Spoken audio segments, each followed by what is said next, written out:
Right when the industrialization and urbanization were both growing in Berlin, and Impressionist painters like Van Gogh were popular and well respected, a new movement was beginning to grow in Germany.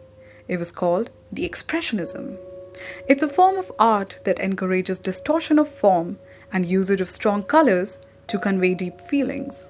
Expressionist artists usually use large and spoiling brush strokes to depict the emotional state of artists.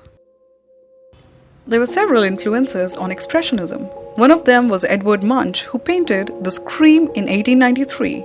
It showed the conflict between spirituality and the modern lifestyle. Mirrors, large shadows, and optical effects were used to create the distorted and the surreal, which were the basic essence of the German Expressionism. Strange worlds are created through a purely subjective eye. German Expressionism is not officially a film movement, but it pertains to other art forms as well. Paintings like The Scream and Metamorphoses by Franz Kafka all amounted to the inception of the Expressionist movement. The distorted sceneries and the canted angles put us in the minds of the characters. We see the world as they see it. This different approach to art was a result of Germany's isolation due to World War I. Germany banned all imports, including foreign-made films.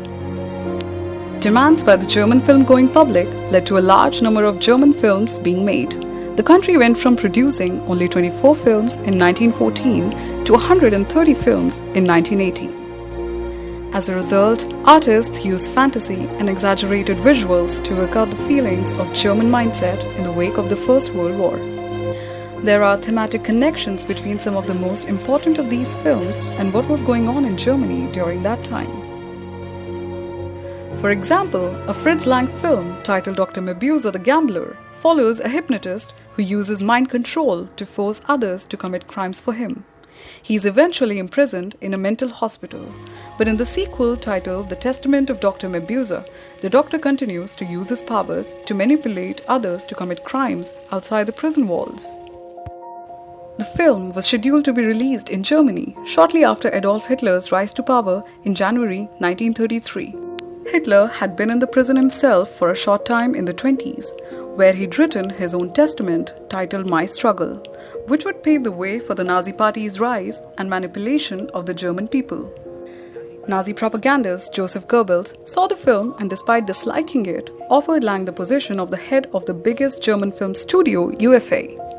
But instead, Lang fled Germany to Paris and then to the USA. Interestingly enough, mind control and manipulation found its way to several of the movement's biggest films, including perhaps the most famous, The Cabinet of Dr. Caligari. In The Cabinet of Dr. Caligari, a hypnotist manipulates a man in a dreamlike state to commit a series of murders. The themes of authority and conformity in the film are both a reflection on post-World War I Germany in a disturbing foreshadowing of what was to come. Expressionism made its way to Hollywood after many German filmmakers fled to the US after the rise of the Nazi Party in Germany. But the influence of Expressionism was not merely confined to the films these German artists worked on. The film noir of the 40s and 50s was heavily influenced by the Expressionist style, mainly in its use of shadows. Many horror films adopted the aesthetics created by the Expressionist movement as well. For the summary of this video and pointers for German Expressionism, you can screenshot the next window. And don't forget to hit the subscribe button for more awesome videos.